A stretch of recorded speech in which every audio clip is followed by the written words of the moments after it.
క్రియ అని పేరు. వ్యక్తి యొక్క సంకల్పంతో సంబంధం లేకుండా క్రియ అంటే మార్పుని తీసుకురావటం. క్రియ అంటే అంతకు ముందున్న దాని పరిస్థితిని ఇంకోలా మార్పు చేయటం, అది క్రియ అంటే. అంతే కదండి. సో వ్యక్తి యొక్క సంకల్పంతో సంబంధం లేకుండా మార్పు వచ్చినట్లయితే అది విక్రియ. వ్యక్తి యొక్క సంకల్పాన్ని పురస్కరించుని మార్పు వస్తే అది క్రియ. తెలిసిందండి. కాబట్టి జుట్టు తెల్లబడడం విక్రియ, దానికి గాడ్రేజ్ రంగు వేసుకోవడం క్రియ. అది తేడా. ఇది క్రియ, అది క్రియ. సో ఇప్పుడు రెండు కూడా మార్పులు వస్తాయి. తెల్లబడ్డప్పుడు మార్పు వచ్చింది, రంగు వేసినప్పుడు మార్పు వస్తుంది. మార్పు రావడం సహజం. సో ఆత్మయందు ఇప్పుడు చూడండి, ఇప్పుడు ఒక వ్యక్తి కర్త, రామ రావణం మహనత్ అని ఉందనుకోండి, రాముడు రావణుని సంహరించను. ఇప్పుడు క్రియ ఉంది. ఈ క్రియ యొక్క ప్రభావం కర్త మీద పడుతుంది, కర్మ మీద పడుతుంది. కర్త కూడా ప్రభావితుడవుతాడు. కర్తకి ఇప్పుడు రాముడు బాణం వేసాడు, దెబ్బేదో రావణాసురుడికి తగిలిందని మీరు అనుకోవచ్చు. కానీ రాముడు బాణం వేసాడు కదా. బాణం వెయ్యాలంటే నేను బాణం వేసి వాడిని సంహరిస్తాను అని ఒక సంకల్పం చేసాడంటే, అంత సంకల్పం చేయడానికి ముందున్న వ్యక్తి సంకల్పం చేసిన తర్వాత వ్యక్తి సేమేనా? కాదు. సంకల్పం చేసేటంటే మనస్సుతో ఐడెంటిఫై ఉన్నవాడు సంకల్పం చేసేటంటే మనస్సులో వచ్చిన వికారం వల్ల వీడిదే అయిపోతూ ఉంటుంది. మరి మనస్సుతోటి దేహంతో ఐడెంటిఫై అయి ఉంటాడు కదా. కాబట్టి కర్తృత్వము మార్పును తెచ్చేదే, భోక్తృత్వము లేక కర్మత్వము అది కూడా మార్పుని తెచ్చేదే. ఆత్మయందు ఇటు కర్తృత్వం కానీ అటు కర్మత్వం కానీ ఈ కారకం కానీ ఆ కారకం కానీ ఉండదు. అనగా ఆత్మయందు ఎట్టి మార్పు రాదు. అది కూటస్థము. అది నిశ్చలంగా నిర్వికారంగా నిష్క్రియంగా అలా ఉండిపోతుంది. అవిక్రియత్వ. అలా ఎందుకు చెప్పానంటే, నేను కేవలము నా హన్యతేలేనే వికారం వస్తుందని మీరు అనుకోద్దు. హంతిలో కూడా వికారం వస్తుంది. హంతిలో వికారం ఉంది, హన్యతేలో వికారం ఉంది. ఆత్మయందు ఈ వికారము లేదు, ఆ వికారము కూడా లేదు. ఇంకా ఇంకో రకమైన వికారం ఒకటి ఉంది, అది తర్వాత చెప్తాడు ఆయన. సో అది వచ్చినప్పుడు నేను మీకు చెప్తాను. కాబట్టి ఆత్మ నిర్వికారము, ఏ వికారములు ఆత్మయందు లేవు. ఈ సత్యము మనకు అనుభవంలో వస్తూ ఉంటుంది జీవితంలో. ఎలా అనుభవానికి వస్తుందంటే చూడండి, జీవితంలో మీరు రెండు రకాల పర్సనాలిటీస్, ఆ పక్షులు, రెండు పక్షులు అనే దృష్టాంతం అది చాలా గొప్పదండి. మనం రెండు పక్షులు ఒకటే తత్వం, ఒకటి నీడను ఒకటి వస్తువు కదా. ఇప్పుడు మనిషి నిలబడ్డాడు, పక్కన నీడ ఉంది, అలాగనమాట. ఒకటి సత్యం, ఇంకొకటి మిథ్య. ఇప్పుడు ఆ మిథ్య అభివ్యక్తం అవుతుంది, ప్రకటమవుతుంది. సత్యం ప్రకటమవుతుంది. సత్యం ప్రకటమైనప్పుడు ది పర్సన్, దట్ మిథ్యా పర్సన్ డిజాల్వ్ అయిపోతుంది. He goes back as it were in to the truth. ఆ ఛాయను విడిచిపెట్టేసి ఆ సత్యతత్వంలో నిలిచి ఉంటాడు. మీకు నేను దృష్టాంతం చెప్తా చూడండి. ఎదరవాడి మీద కోపం వచ్చింది. కోపం వస్తే చెడమడా తిట్టాలనిపించింది. తర్వాత మళ్ళీ వెంటనే ఓన్లే ఇది జీవితంలో ఏవో వస్తూ ఉంటాయి, పోతూ ఉంటాయి, దీనికోసం పెద్ద విషయం ఏముంది, let me forget and forgive అని అనుకుంటాడు. ఇప్పుడు అక్కడ రెండు డిఫరెంట్ ఎక్స్ప్రెషన్స్ కనపడతాయి మీకు. ఒక ఎక్స్ప్రెషన్ ఏమిటంటే కోపము, తిట్టాలనేటువంటి దృష్టి. ఇంకో ఎక్స్ప్రెషన్లో వీడు క్షమించేస్తాడు, వాడు అడగకుండానే వీడు క్షమించేస్తాడు. అలా ఈ రెండు కూడా మనకు అనుభవంలో ఉన్నాయి. ఈ రెండింటికి మూలంలో ఒకే తత్వం ఎలా ఉంటుంది? రెండు చాలా పరస్పర విరుద్ధములైనటువంటి ఎక్స్ప్రెషన్స్ అయినప్పుడు, సో కోపం వచ్చింది, వాడిని తిట్టాలి అనే ఎక్స్ప్రెషను ఆ ఈగో నుంచి పుట్టింది. ఎప్పుడైతే బై గాడ్స్ గ్రేస్ వాడు ఆ ఈగో డిజాల్వ్ అయ్యి he is able to look at the situation from a higher dimension, as it were ఒక హయ్యర్ డైమెన్షన్లోకి వెళ్ళిపోతాడు. అంచేతనే మహాత్ముల యొక్క సన్నిధి శ్రవణము అని చెప్తారు. వాడు ఆ హయ్యర్ డైమెన్షన్లోకి వెళ్తాడు, వెళ్ళి చూస్తాడు, అక్కడి నుంచి చూస్తాడు. చూసినప్పుడు అది కోపం తెచ్చుకోవడం అనవసరం అని, వాడిని క్షమించేయటమే ధర్మం అని, అదే న్యాయం అని, అదే తెలివైన పని. ధర్మం న్యాయం అలాంటి పెట్టండి, దాంట్లోనే వివేకం ఉన్నది, దాన్ని మనం సీరియస్గా తీసుకోనక్కర్లేదు అనే సాక్షి భావం నుంచి చూస్తాడు. కోపం వచ్చి తిట్టడం ఎప్పుడంటే దాంతో మమేకమైనప్పుడు. పోన్లే క్షమించి వదిలేద్దామని అనుకోవడం ఎప్పుడంటే దానిని సాక్షిభావంగా చూసినప్పుడు. కాబట్టి సాక్షి మీరే, సాక్షి తత్వాన్ని మరిచిపోయి ఈ ఈగోతో ఐడెంటిఫై అయింది మీరే. ఈ పక్షి మీరే, ఆ పక్షి మీరే. ఈ రెండు పక్షులు మన జీవితంలో ఉంటాయి. ఈ రెండు మనకు అనుభవానికి వస్తాయి. మనం చేయాల్సిందల్లా సాక్షిభావంలో ఉంటే అది నిర్వికారంగా ఉంటుంది. దాంట్లో కోపము, తాపము ఇలాంటి వికారాలు ఏమి ఉండవు. వికారం ఉండదు కనుకనే మీరు చాలా తేలికగా క్షమించి వేయగలుగుతారు. అదే మీకు వికారం ఉందనుకోండి, మీరు క్షమించలేరు. క్షమించడం చాలా కష్టం అయిపోతుంది. ఒక అమ్మగారు వచ్చారు నా దగ్గరికి, నేను యూఎస్లో ఉండగా. యూఎస్లో ఈ కౌన్సిలింగ్ జాబ్స్ అవి ఎక్కువ ఉంటాయి. అక్కడ సొసైటీలో ఫ్రీడమ్ ఉండదు. వాళ్ళు హ్యాపీ పీపుల్ కాదు. They are under tension all the time. అదే మన వాళ్ళు ఇక్కడ ఇండియాలో మనం ఉన్నామంటే మనకు అన్ని టెన్షన్స్ ఉండవు.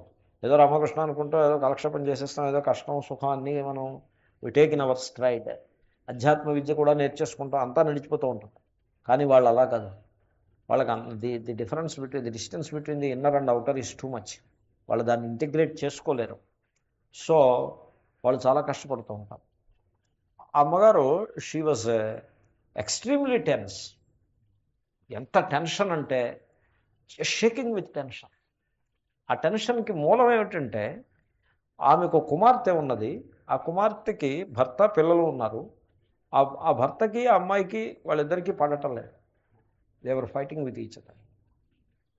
అండ్ ఈమె she wanted to help her daughter. Natural కదండి, అమ్మాయికి కూతురికి సహాయం ఆయన బొంబాయి నుంచి వచ్చింది ఆవిడ. కూతురికి సహాయం చేయడానికి వచ్చింది.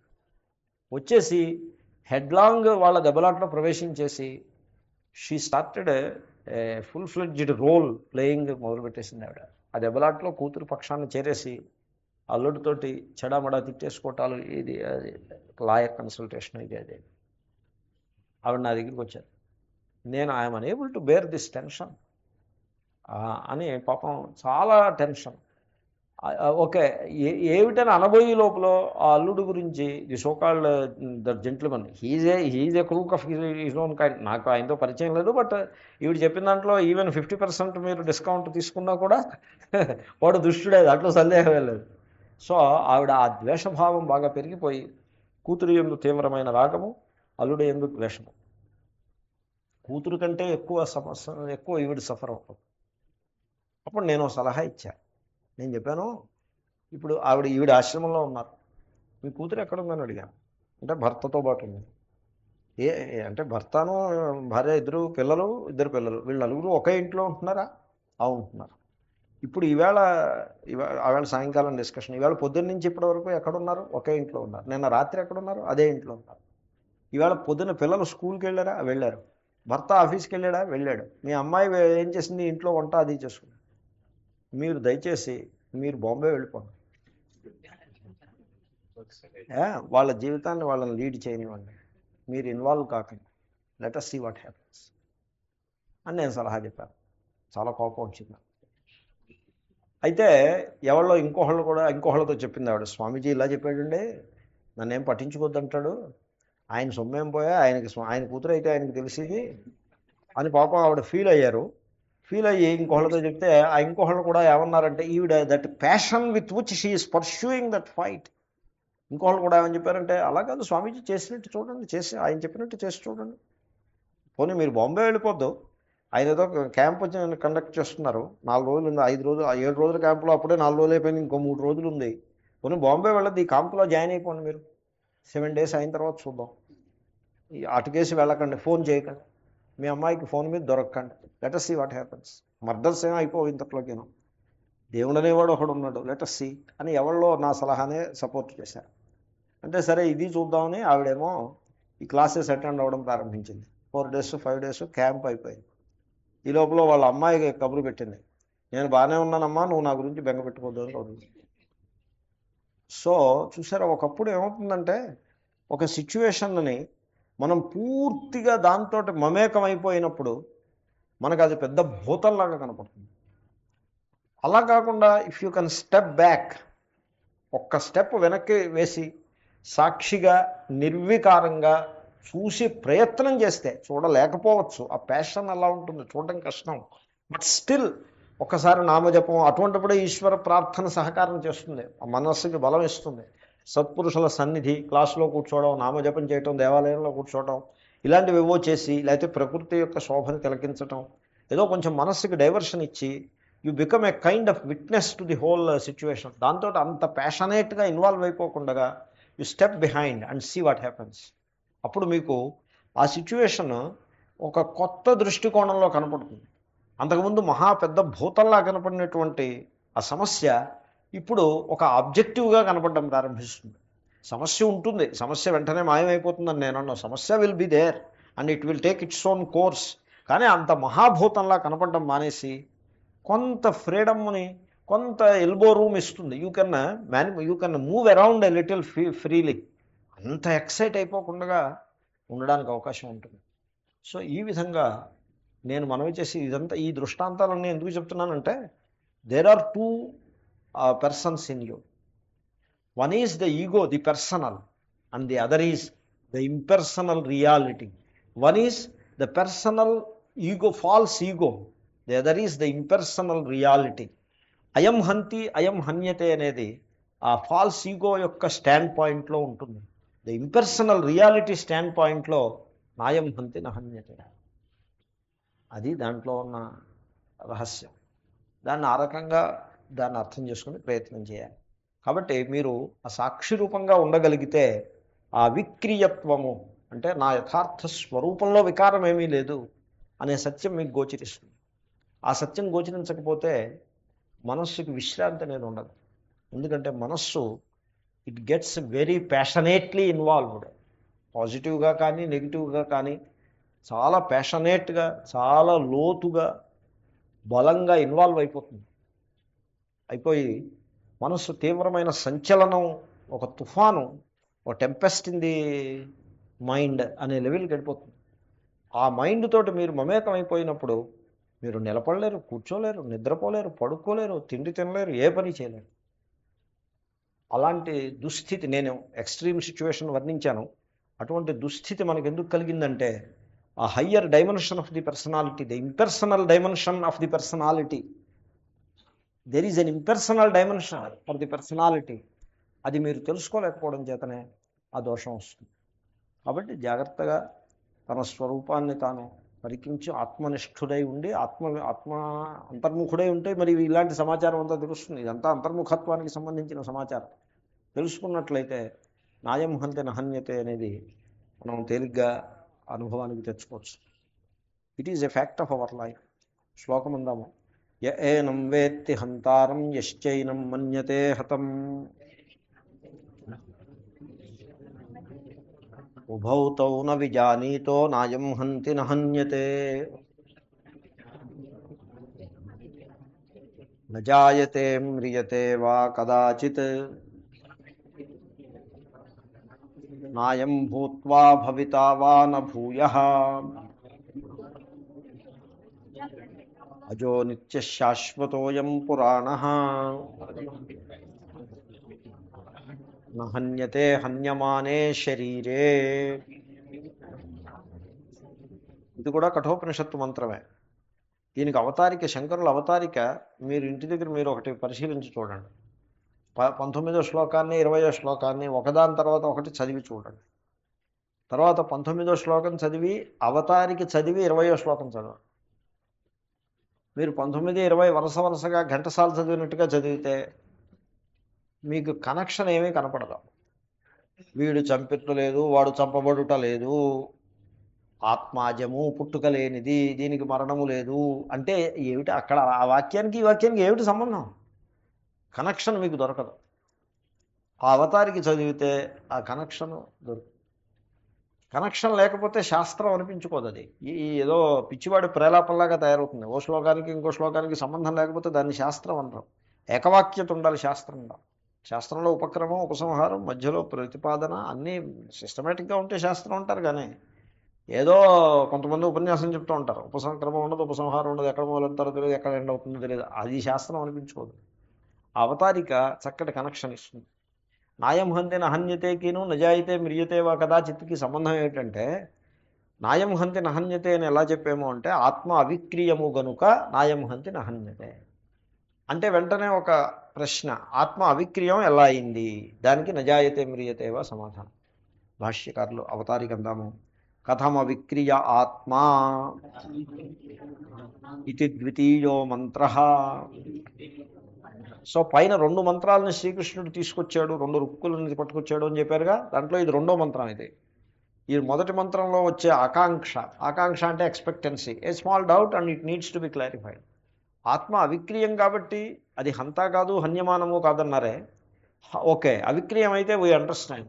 But how is it that ఆత్మ ఈజ్ అవిక్రియం? అవిక్రియం అంటే అర్థం ఏంటి? అంటే ఎట్టి వికారములు లేనిది కూటస్థము. సో దాని యందు ఏ రకములైనటువంటి వికారములు, మార్పులు, చేర్పులు ఉండవు. ఆత్మ ఎలా ఉందో అలాగే ఉంటుంది. దట్ ఈస్ ది అవిక్రియ. సో ఈ అవిక్రియము ఏ విధంగా, హౌ అనే విషయాన్ని చెప్పడానికి ద్వితీయో మంత్ర. సో చూడండి, దీన్నే ఈ నాయం హంతి నహన్యతే దాన్నే గౌడపాదాచార్యులు ఒక అద్భుతమైన ప్రతిపాదన కింద ఆయన ప్రవేశపెట్టాడు. అంటే చూడండి, ఈ అంశాలు ఎలా ఉంటాయంటే చాలా గంభీరమైన అంశాలు, మన నిత్య జీవితానికి చాలా దూరంగా ఉంటాయి. కానీ మన నిత్య జీవితానికి, మన స్వరూపానికి సంబంధించినవే. నిత్య జీవితంలో ఇంత లోతైన సమాచారం ఉందని కూడా మనకి ఎప్పుడు ఊహ కూడా అందని విషయం.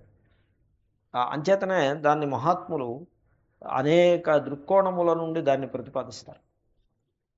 దాంట్లోనే భాష చాలా ముఖ్యమైపోతుంది. భాష బికమ్స్ ఎక్స్ట్రీమ్లీ ఇంపార్టెంట్. మీకు భాష కనుక మీకు స్ట్రెంగ్త్ లేకపోయినట్లయితే తత్వ ప్రతిపాదనం చాలా పేలవంగా తయారవుతుంది.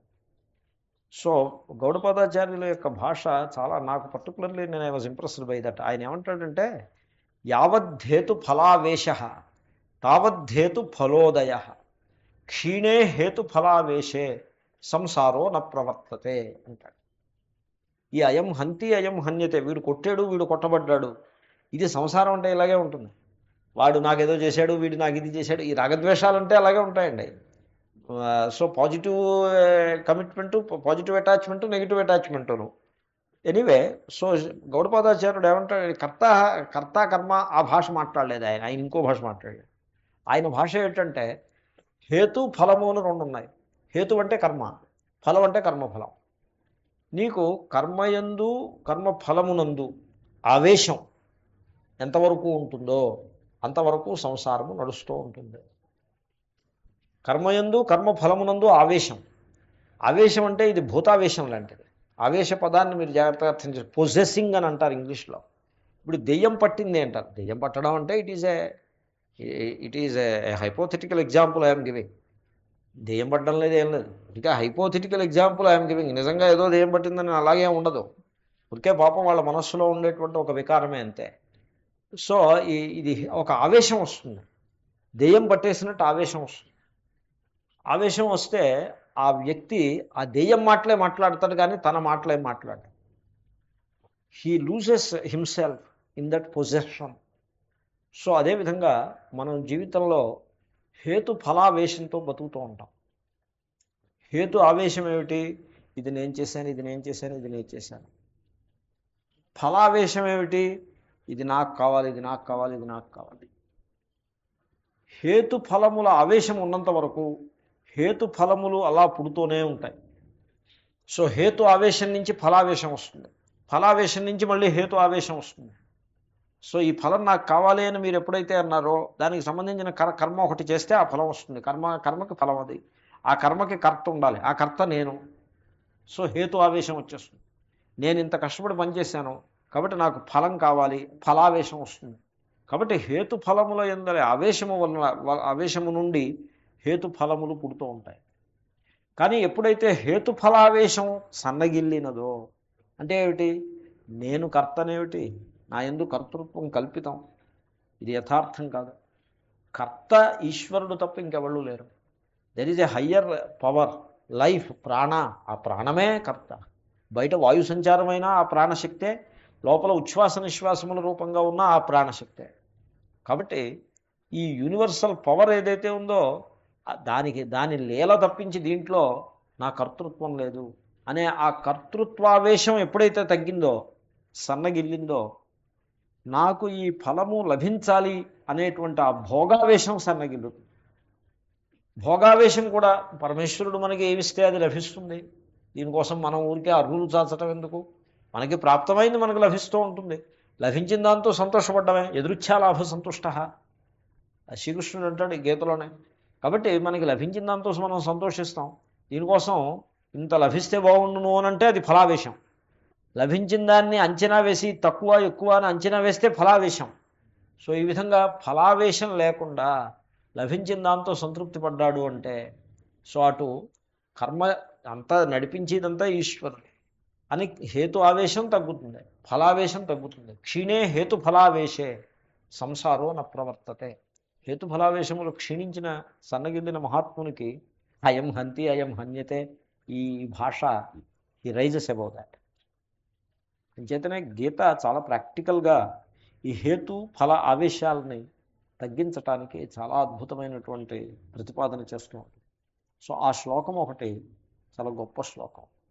ఎంత సింపుల్ లాంగ్వేజ్లో చెప్తారో చూడండి. మాండూక్య కారికలు అంటే అలాగే ఉంటాయి. సో యావద్ధేతు ఫలావేశ తావద్ధేతు ఫలోదయ క్షీణే హేతు ఫలావేశే సంసారో న ప్రవర్తతే. What a statement it is.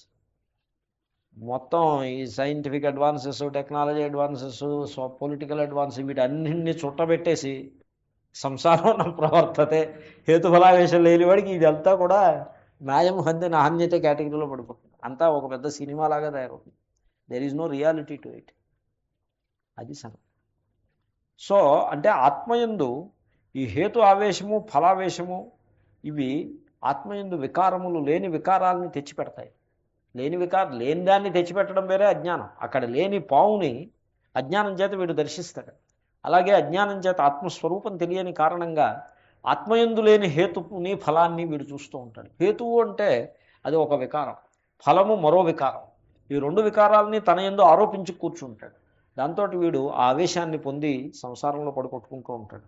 అలా కాకుండా హేతుఫలావేశానికి అతీతంగా ఆత్మ అవిక్రీయము అని తెలుసుకున్నాడంటే అలా సాక్షిగా ఉంటాడు.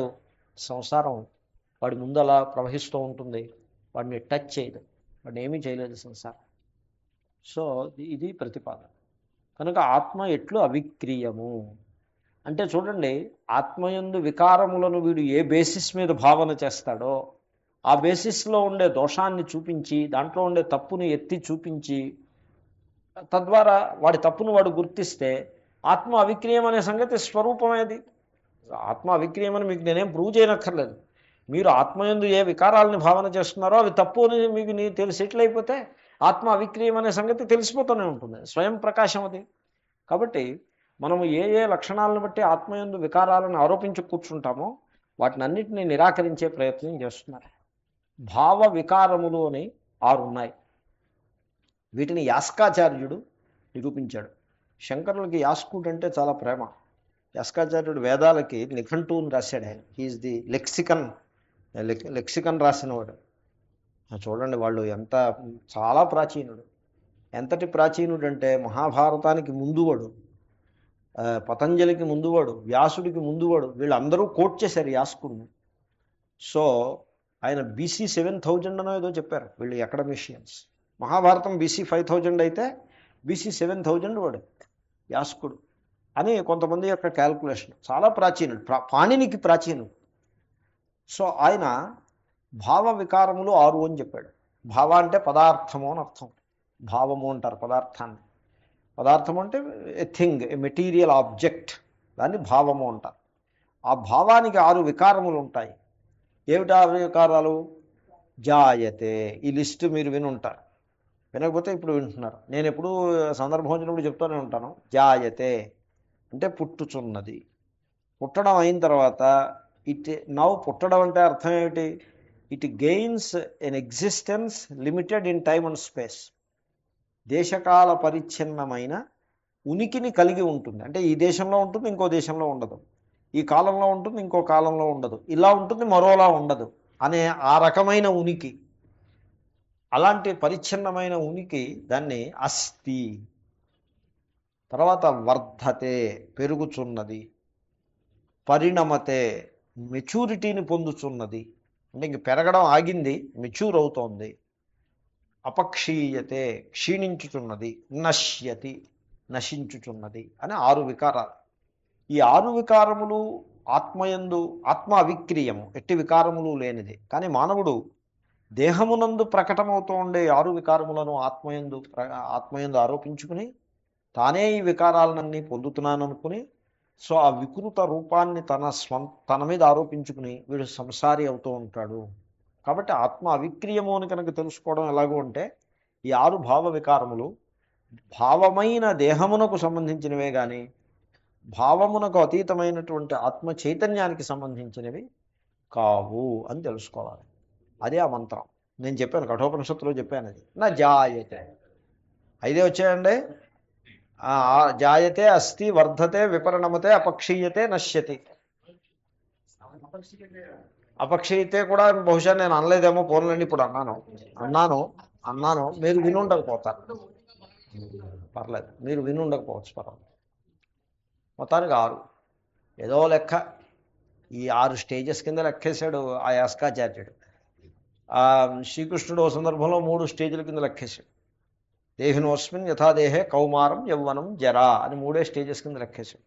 తథా దేహాంతర ప్రాప్తి అన్నాడు కనుక పోనీ నాశనం లెక్కేసుకుంటే 4 లెక్కేశాడు.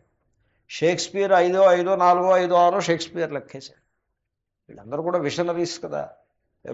సో చైల్డ్హుడ్, యంగ్ హుడ్ అంటే ఏవో 4 హుడ్లో 5 హుడ్లో షేక్స్పియర్ చెప్పాడు. సో ఇవన్నీ మొత్తానికి ఇవన్నీ వికారాలే, భావ వికారాలు. యాస్కాచార్యుడు 6 చెప్పాడు. ఈ 6 ఆత్మకి లేవు. న జాయతే, ఎప్పుడూ పుట్టలేదు. నమ్రియతే, ఎప్పుడూ మరణించలేదు. సో అందుగురించే ఆత్మ అజహ, అజహ్ కల్పిత సంవృత్య పరమార్థేన నాప్యజహ అంటాడు గౌడపాదాచార్యుడు. ఇది పుట్టలేదు అంటే ఈ పుట్టకపోవడం దానికి ఏదో ఒక లక్షణం అనేం కాదు. పుట్టిందని మీరు అనుకుంటున్నారు కాబట్టి పుట్టలేదు అని చెప్పాల్సి వస్తుంది అని అంటాడు ఆయన. అజహ్ కల్పిత సంవృత్తి అంటే భావన, అండర్స్టాండింగ్. వీడు అజ్ఞానం వల్ల వీడు కల్పన చేసుకుని పుట్టిందని కల్పన చేసుకుంటూ ఉంటే దాన్ని అజహ, పుట్టలేదు అని చెప్పాల్సి వస్తుంది. పరమార్థేన నాప్యజహ, పరమార్థంగా దాని యందు అజత్వం కూడా ఏమీ లేదు. సో అలాగా పోలండి. నజాయతే, ఆత్మ పుట్టుటలేదు. నమ్రియతే, మరణించుటలేదు. కదాచిత్, ఏ కాలమునందైనా. నాయం భూత్వా భూయ అభవిత నా, ఇంతకుముందు ఉంది, ఈ పైన ఉండదు. అంతేగా, భూత్వా అభవిత. మనం అలాగే అనుకుంటాంగా. భూత్వా అంటే అప్పుడు పుట్టాను, 2010 నాటికి ఉంటామో ఉండమో, 2010 దాకా ఉన్నా 2020కి అయితే ఖాయంగా ఉండము. ఏమిటో పిచ్చి. నేనుండనా 2020కి, లేకపోతే దేహం ఉండదా? కాబట్టి అలాగా భూత్వా అభవిత, ఇంతకుముందు ఉన్నాను, ఈ పైన ఉండను. సో అలా అనుకుంటారు. ఈ పుష్కరాలకు ఉన్నాం, మళ్ళీ పుష్కరాలకు ఉంటామో ఉండము. పుష్కరం వచ్చిందంటే ఇదే మాట. పితృదేవతారాధకులు మానవులు చాలామంది, మన వైదికుల్లోనే మన సంప్రదాయమే కాదు, అంతటా కూడా, ప్రపంచం అంతటా కూడా పితృదేవతారాధన మీద శ్రద్ధ ఎక్కువ. దేవుడు అని ఊరికే అంటారు తప్పిస్తే అసలు ఆరాధన పితృదేవతారాధనే. సో పితృదేవతలు. సో పుష్కరము అనేప్పటికీ మొట్టమొదటి శ్రాద్ధమే గుర్తుకొస్తుంది. పితృదేవతలు, శ్రాద్ధం అక్కడ ప్రారంభం. సో మొన్న ఆహ్వానం చూశాను నేను, కృష్ణా పుష్కర ఆహ్వానం. సో ఈ పుష్కరం అనేప్పటికీ ఈ పుష్కరాలకు ఉన్నాం, హిరణ్య శ్రాద్ధం పెట్టుకుంటే సరే, మళ్ళీ పుష్కరాలకు ఉంటామో ఉండమో. ఏమన్నా ఇంకా అంతకంటే లేదా? అదేనా దాని నుంచి, పుష్కరం నుంచి నేర్చుకునేది అంతేనా? పుష్కరం అంటే ఏమిటి? అప్, జలములు పరమేశ్వర స్వరూపము అని ఆ డైరెక్షన్లో అసలు వెళ్ళి పనే లేదు అసలు. ఏదో నడుస్తూ ఉంటుంది. అంటే మరి వేదాంతులకు ఇలా అనిపిస్తుంది. దాంట్లో ఆ ఆవేశంలో ఉన్నవాడికి అదంతా బాగానే ఉన్నట్టు అనిపిస్తుంది. కొంచెం ఈ వేదాంతులు కొంచెం ఇలాగే ఉంటారు. అంచేతనే వేదాంతులు కొంచెం దూరంగా అడ్డపెట్టండి, వాళ్ళని అస్తమానం దగ్గరికి రానివ్వద్దని చెప్తారు. వేదాంతుల్ని ప్రతిదానికి. అంచేతనే వీళ్ళు కూడా ఏం చేశారంటే వేదాంతం వదిలిపెట్టేసి దీంట్లో పడిపోయారు. ఇప్పుడు ఈ పుష్కరాలకి మొత్తం మా స్వాములందరూ అక్కడే ఉంటారు. ఈ తదినాలు అవి పెడుతుంటే భక్తుల్ని ఆశీర్వచనం చేస్తాం, అక్కడే మకాన్ చేస్తారు. నాకు కూడా ఉంది, నాకు 3-4 ఇన్విటేషన్స్ ఉన్నాయి పుష్కరాలు. సో నేను ఈ ఇన్విటేషన్స్ అన్నింటికీ అతీతంగా వెళ్ళి మునక వేసి చక్క వస్తాను, అది వేరే సంగతి. బట్ ఉండడం మాత్రం ఉన్నాయి ఇన్విటేషన్స్. ఎనీవే, సో కాబట్టి భూత్వా అభవిత, ఇప్పుడు ఉన్నాము, భవిష్యత్తులో మళ్ళీ పుష్కరాలకు ఉంటామో ఉండమో, భూత్వా అభవిత, అలాగంటిది కాదు. నా ఎందుకు అయితే అజహ పుట్టుక లేనిది, నిత్య కాలమునకు అతీతమైనది, శాశ్వత శంకరులు వ్యాఖ్యానం చేస్తారు అదంతా. శాశ్వతం నిత్య అన్నా కాలాతీతమే, శాశ్వత అన్నా కాలమునకు అతీతమే. ఈ దాంట్లో మళ్ళీ కాలమునకు అతీతమై ఈ దాంట్లో కూడా రెండు రకాల నిత్యత్వం ఉన్నది. ప్రవాహ నిత్యత్వం, సో కాలాతీతం అనే నిత్యత్వం, రెండు రకాల నిత్యత్వాలు చెప్తారు భాష్యకారులు చెప్తారు. సో పురాణ, పురాణ అంటే చాలా ప్రాచీనమైనది ఆత్మ. ఎంత పురాణము, ఈ దేహము ఎంత పురాణమో అంత పురాణమా? కాదు. దేహం 50 ఏళ్ళు దీని వయస్సు అయితే ఆత్మ వయస్సు ఇంకా అంతకంటే ఎక్కువ. ఎంత ఎక్కువ? ఈ సూర్యుడు ఎంత పురాణమో అంత పురాణమా అంటే సూర్యుడి కంటే కూడా ముందుది. అంటే సృష్టి ఎంత పురాణమో, పురాణం అంటే ఏన్షియంట్, ఎంత పురాణమో అంతకంటే ఎక్కువ పురాణమా? అవును. సృష్టికి పూర్వము నుంచి కూడా ఆత్మ అలాగే ఉన్నది. పురాణ నహన్యతే హన్యమానే శరీరే. శరీరం మరణిస్తే ఈ ఆత్మ మరణించేది కాదు. ఇప్పుడు నేను మిమ్మల్ని ప్రశ్న అడుగుతా, చెప్పండి. అజహ, నిత్య, శాశ్వత, పురాణ అని 4 విశేషణాలు చెప్పి, ఈ విశేషణాలు ఎవళ్ళకి వర్తిస్తాయని అడిగారనుకోండి, పుట్టుకలేనివాడు, నిత్యుడు, శాశ్వతుడు, పురాణుడు అంటే సనాతనుడు అని అర్థం. ఈ 4 విశేషణాలు ఎవళ్ళకి చెప్పినవి అయి ఉంటాయి అని మీరు ఎవళ్ళైనా అడిగితే ఏం సమాధానం చెప్తారు? ఆ దేవుడికి సంబంధించినవి అయి ఉంటాయి అని చెప్తారు. అలాగే ఉన్నాయా విశేషణాలు? అయితే దేవుడి గురించి కాదు చెప్తూ ఉంటే మీ గురించి అని నహన్యతే హన్యమానే శరీరే అనే వాక్యంలో సెటిల్ అయిపోతుంది. ఎందుకంటే దేవుడికి మృత్యు ఉందని ఎవడు అనుకోడుగా. కాబట్టి దేవుడికి మరణము లేదు అని అంటారా? అనరు. నీకు మరణం లేదని చెప్తారు. ఎందుకంటే నేను మరణించబోతున్నానని వీడు అనుకుంటున్నాడు కాబట్టి నీకు మరణం లేదు. అదేమిటి నాకు మరణం లేకపోవడం ఏమిటి? ఈ శరీరం ఇలాగే ఉండిపోతుందా? కాదు, శరీరం అలా ఉండిపోతుంది అంటాం లేదు, నీకు మరణం లేదని చెప్తున్నాం. అంటే మరి శరీరం పోతుందా? పోతుంది. మరి శరీరం పోతే నువ్వు పోవు. నహన్యతే హన్యమానే శరీరే. సో అర్థమైంది కదండి శ్లోకము. దాంట్లో అంత పెద్ద కష్టమైన విషయం ఏం కాదు. భాష్యం చూద్దాం. న జాయతే న ఉత్పద్యతే జనిలక్షణ వస్తు విక్రియ న ఆత్మనో విద్యతే ఇత్యర్థః. అది నా జాయతే అంటే నా ఉత్పద్యతే పుట్టుట లేదు. పుట్టుట లేదు అంటే అర్థం ఏంటి?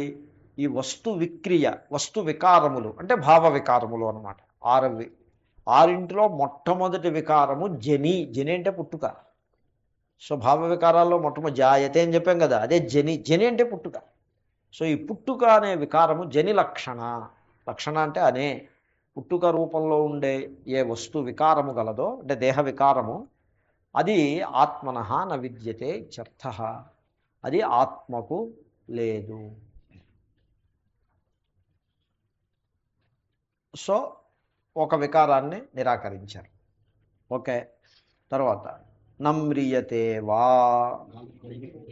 వాశబ్దశ్చార్థే. అక్కడ ఆ మ్రియతే వా అని ఉంది. ఆ వాకి ఆర్ అని అర్థం, ఇంగ్లీష్లో ఓఆర్ అని, కానీ ఇక్కడ అండని అర్థం. వాశబ్ద చ అర్థే. సో దానికి పుట్టుక లేదు లేదా మరణము లేదు కాదు, దానికి పుట్టుక లేదు మరియు మరణము లేదు. ఎంత తేడా ఉందంటే, పుట్టుక లేదు ఆర్ మరణము లేదు అన్నారనుకోండి, అప్పుడు పుట్టుక లేకపోతే మరణం ఉంటుంది, మరణం లేకపోతే పుట్టుక ఉంటుంది. ఏదో ఒకటి ఉంటుంది, రెండోది ఉండదు. అది ఆర్ అంటే అది ఇదేనా తీసుకో, ఆర్ అదేనా తీసుకో, అంటే రెండు పుచ్చుకోకూడదు. కాబట్టి వా అన్నది అక్కడ ఆర్ కాదుది అండ్. వా శబ్ద చ అర్థే. కాబట్టి మరణము అనే వికారము కూడా లేదు. అంటే ఫస్ట్ది లాస్ట్ది కవర్ చేశారు, మధ్యలో ఇంకో 4 ఉన్నాయి. ఆ 4 కవర్ చేస్తారు. చూడండి, కాశీలో మరణిస్తే మోక్షం అంటారు. కాశీలో మరణిస్తే ఎవడు కాశీలో మరణిస్తాడో వాడికి మోక్షం. మరి మరణం లేదని శాస్త్రం చెప్తాము. మరణం లేనివాడు ఇప్పుడు కాశీలో వెళ్ళి ఎలా మరణిస్తాడు? మరణం ఉన్నవాడైతే కాశీలో వెళ్ళి మరణిస్తాడు. కాశీలో వెళ్ళి మరణం లేనివాడు ఎలా మరణిస్తాడు? అంటే దాని అభిప్రాయం అది అర్థవాద. దాని అభిప్రాయం ఏమిటంటే కాశీ అది జ్ఞానభూమి. కాశీ నువ్వు వెళ్ళినట్లయితే అక్కడ ఉండే మహాత్ముల యొక్క సంఘం నీకు ఆ అట్మాస్ఫియర్ నీకు మరి మనస్సుకి అది వస్తే నీవు ఆ సంఘాన్ని సద్వినియోగం చేసుకుంటే ఆత్మకి మరణం లేదు అనే సత్యాన్ని తెలుసుకుని నీవు మోక్షాన్ని పొందుతావు అని అభిప్రాయం. అంటే చచ్చిపోయి లోపల దేహం పడిపోయి లోపల ఆత్మకి మరణం లేదు అని నువ్వు తెలుసుకోవాలి. అది ఆ తెలుసుకోవడానికి ఎక్కడ అవకాశం ఉందో దాని పేరే కాశీ. కాబట్టి కాశీ అంటే ఇదే కాశీ. కాశ్యాంతు మరణాన్ముక్తి. ఈ కాశీలో మరి మరణించడం అంటే ఏమిటి? ఈ కాశీలో అహంకారమును నిరాకరించుటయే మరణం. శంకరాచార్యులు కాశీ పంచకం అని 5 శ్లోకాలు రాశారు. ఆ 5 శ్లోకాలు తీసి చూడండి, మీకు తెలుస్తుంది దాంట్లో కాశీ అంటే అర్థం ఏంటి. కాశీ అంటే కాశతే ఇది కాశీ. ప్రకాశతే మీరు ఉన్నదా ప్రకాశ ఉపసర్గండి. కాశ అంటే ఎంత అర్థమో ప్రకాశ అన్న అంతే అర్థం. కాశ అంటే వెలుతురు, ప్రకాశ అంటే గొప్ప వెలుతురు అని అర్థం. వెలుతురే. కాబట్టి కాశీ అంటే జ్ఞానము ఉన్న హృదయము. కాశము కలది కాశీ. కాశస్థితి కాశీ.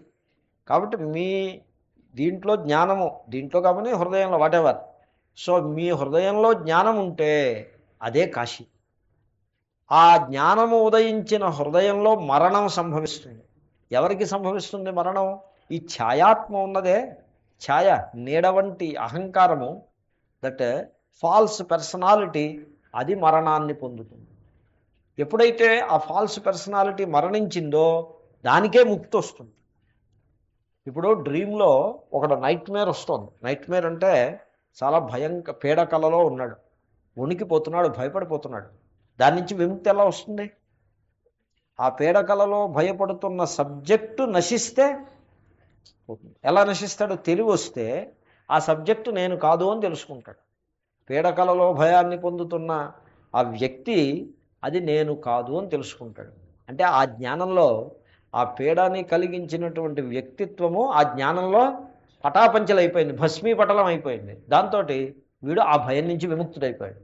అదేవిధంగా మీరు జ్ఞానము చేత ఆ ఆత్మయే సత్యము అని ఈ పరిచ్ఛిన్నమైన అహంకారాన్ని ఆత్మలో విలీనం చేసేసి, అదే దానికి మరణం. నీడకి మరణం ఏమిటంటే వస్తువులో కలిసిపోవడమే. ఆ రకంగా మీరు అహంకారానికి మరణం, అభిమానానికి మరణాన్ని జ్ఞానం ద్వారా సాధిస్తే ఆ జ్ఞానానికి కాశీ అని పేరు. జ్ఞానమునకు కాశము, జ్ఞానము ఉదయించిన హృదయం కాశీ. ఆ హృదయంలో ఆ ఇంపర్సనల్ ఆత్మే ఉంటుంది, కానీ పర్సనాలిటీ నశించిపోతుంది. అదే మరణము, అదే మోక్షం. కాశ్యాంతు మరణాన్ముక్తి. సో అయితే మరి దేహం మాట ఏమిటి అంటే, విద్యారణ్యస్వామి దీన్ని డిస్కస్ చేశాడు పంచదశిలో. విద్యారణ్యస్వామి అంటే ఆయన యజ్ఞ భాష్యం రాసినవాడు, ఈ కర్మకాండకి భాష్యం రాసిన ఆయనే పంచదశేనో వేదాంత గ్రంథం రాసి దాంట్లో ఆయన అన్నాడు, తనున్ త్యజత వై కాశ్యాం శ్వపచస్య గృహేథవా అని చెప్పాడు. ఈ దేహాన్ని విడిచిపెట్టి మోక్షం వస్తుందని కాదయా. దేహం నువ్వు కాశీలో విడిచిపెట్టిన తనున్ త్యజత వై కాశ్యాం, కాశీలో విడిచిపెట్టండి. లేకపోతే శ్వపచస్య గృహేథవా. శ్వపచస్య గృహం అంటే వీడు ఈ కళ్ళు కాంపౌండ్ ఉంటుంది చూడండి, ఆ కళ్ళు కాంపౌండ్లో వాడు పుల్లకి కొంత మాంసం గుచ్చి దాన్ని మంటమే పెట్టి అది చేతికి అమ్ముతూ ఉంటాడు. ఒక్కొక్క పుల్ల రూపాయో 2 రూపాయలో ఏదో అమ్ముతారు. అక్కడికి వెళ్ళి 4 రూపాయలు కళ్ళు కొనుక్కొచ్చి ఈ 4 రూపాయల పుల్లలో 2 కొనుక్కుని వీడు తింటూ ఉంటాడు. వీడు అక్కడ చచ్చిపోయినా కాశీలో చచ్చిపోయినా ఒకటే. అది సరే. కాశ్యాం వై తరుణ్ త్యజత వై కాశ్యాం శ్వపచస్య గృహేథవా. అక్కడికి వెళ్ళి ఈ శ్వపచుని ఈ కళ్ళు కాంపౌండ్లో చచ్చిపోయాడు అనుకోండి, లేకపోతే కాశీలో చచ్చిపోయాడు అనుకోండి, డజంట్ మ్యాటర్. అంటే కళ్ళు తాగమని నేను అంటలేదండి, అక్కడ చచ్చిపోయాడని అంటున్నా. అక్కడ చచ్చిపోయినా ఇక్కడ చచ్చిపోయినా ఒకటే. ఎందుకంటే దేహము ఎక్కడో అక్కడ పడిపోయిదే. కాబట్టి కాశ్యాంతు మరణాన్ముక్తి అంటే ఇది. ఆ కాశీ శబ్దాన్ని భాష్యకారులు కాశీ పంచకంలో ఆ విధంగా వ్యాఖ్యానం చేస్తారు. సో కాబట్టి ఇదంతా నేను ఎందుకు చెప్పానంటే, నజాయతే మ్రియతేవా, మరణము కానీ పుట్టుక కానీ ఆత్మస్వరూపానికి లేవు. ఇక్కడ ఆపదు. ఓం పూర్ణమద పూర్ణమిదం పూర్ణముద్యతే పూర్ణస్య పూర్ణమాదాయ పూర్ణమేవావశిష్యతే. ఓం శాంతి శాంతి శాంతి. హరి ఓం శ్రీ గురుభ్యో నమ. హరి ఓం తత్సత్. శ్రీకృష్ణార్పణమస్తు. ఒక చిన్న మనవి, 2004కి ఇది ఆఖరి గీత క్లాస్.